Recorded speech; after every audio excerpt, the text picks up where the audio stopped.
防疫3级警戒降到2级。台南市环保局自8月起恢复办理环境清洁日，将伫咧8月14日动员37区志工公部进行扫街、清除积水容器等工作，要赶伫咧大雨过后1周以内完成第一波白麦网滋生的工作。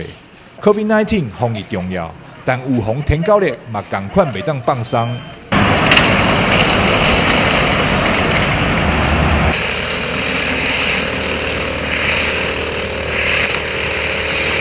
在离规港的大扫除，环保局37区的清洁队总共出动队员1058人，南区清洁队下晡嘛来到开南里甲社区志工共同来清洁环境。今天我们配合那市政府的8月11号的环境全市大扫除，今天总共我们动用了37人，针对开南里、彰南里、光明里来进行区的大扫除，谢谢大家的里长还有志工们大家的配合。这以后那个积水容器会特别多蚊虫的也特别活跃。今天非常感谢台南市环保局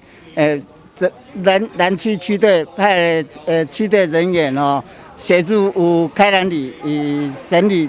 整个里的环境。一直以来，市长非常重视环境的清洁，尤其在0730豪雨之后，那各处都有积淹水的情形，所以我们动员了辖区的所有的志工、环保志工，大家一起来大清扫，希望能够重整我们的家园，给我们的家园更好、更精简的一个环境。